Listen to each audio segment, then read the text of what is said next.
Yo, 50 years of hip-hop. 50 years of hip-hop from Listener Power, KEXP. This is 50 years of hip-hop. I'm Larry Mizell Jr. This week, Janice Headley takes us back to the Cedar Park Jams, which kicked off in the spring of 1974. At this point, DJ Kool Herc's parties became so popular that they outgrew his apartment on Sedgwick Avenue. As we mentioned at the launch of this podcast series, hip-hop is widely considered to have started on August 11, 1973, when a 16-year-old up-and-coming DJ named Clive Campbell, better known as Kool Herc, was asked to throw a back-to-school jam by his little sister Cindy. They paid $25 to rent out the rec room in their apartment complex at 1520 Sedgwick Avenue in the Bronx. Cindy, Herc, and their friends hand-wrote the invitations on index cards. Admission was 25 cents for the ladies and 50 cents for guys. Their mom served snacks, and their dad picked up sodas and beer, and then they joined the other parents in the lobby, acting as security guards. It was that night that Herc developed the technique of isolating and repeating the breaks on his funk and soul records, resulting in the birth, so to speak, of hip-hop.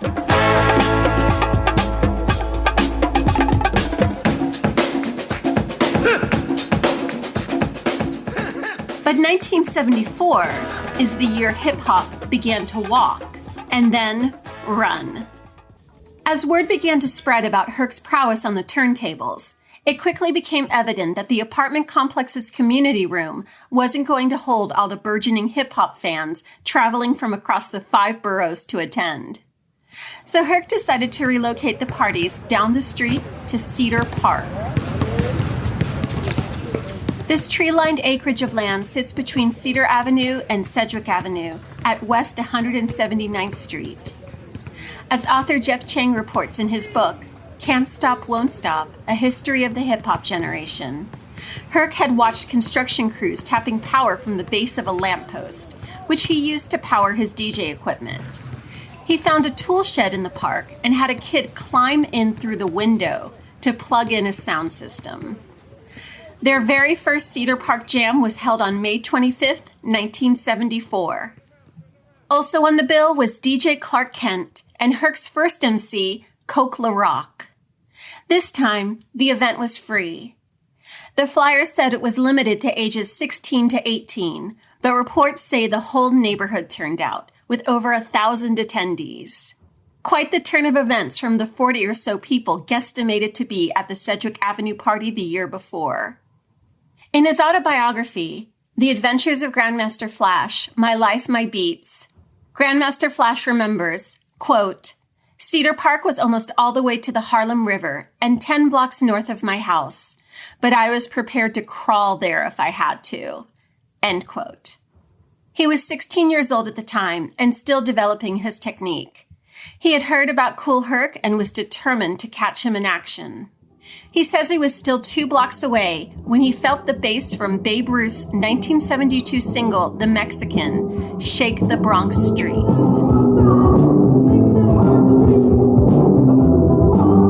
Quote, I had never heard sound, let alone music, that loud before in my whole life. And though the speakers made the ground shake, I could hear the highs of the trumpets as clear as I could feel the boom of the bass coming up through my super pro heads. End quote.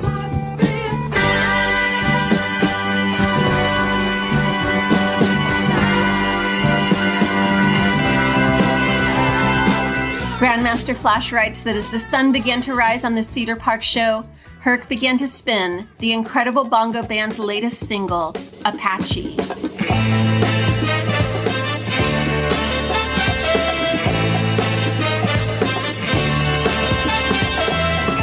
It would be 7 more years before the Sugar Hill Gang would release their rendition. As the neighborhood danced, Flash stood to the side, inspired. As he writes in his memoir, quote, by the end of the party, my whole universe had shrunk down to one single thing.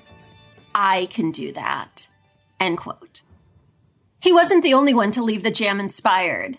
Sharon Green, a.k.a. Sha Rock of Funky 4+1 was only 10 years old at the time and begged her mom to let her attend.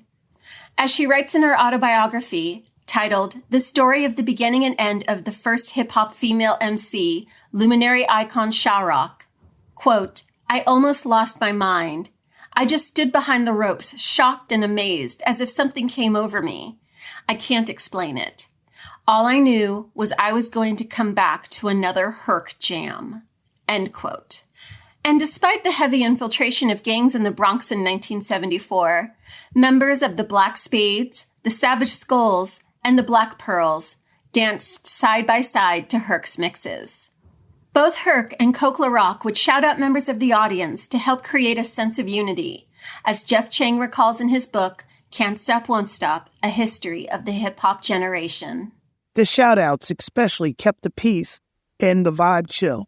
They spotlighted people whom society otherwise ignored.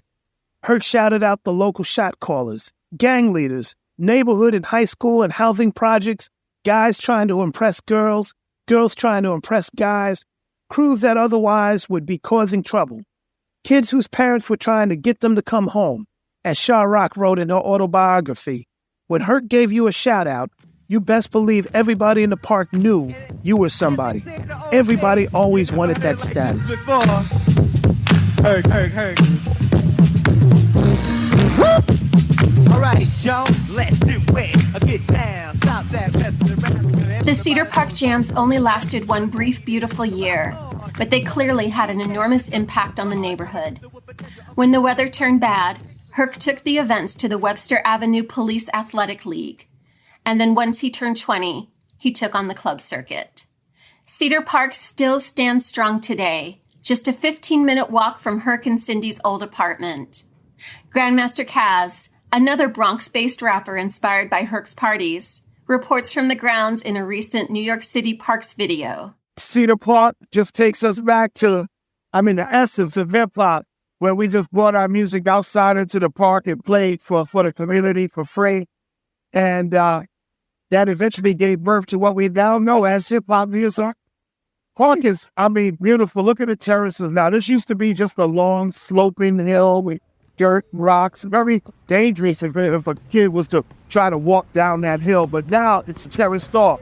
The basketball courts has been renovated, of course. The space for the play is wider, okay? They even have an exercise park because the Parks Department is trying to implement things in the parks for all ages. And now that since health is such an issue here, especially here in the Bronx, they're providing places for us to work out as well. So this is a great day here in Cedar Park. Great day for the park, great day for the Bronx.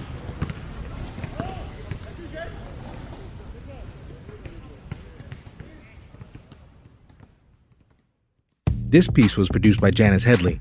Audio was mixed by Roddy Nikpour. Our podcast manager is Isabel Khalili.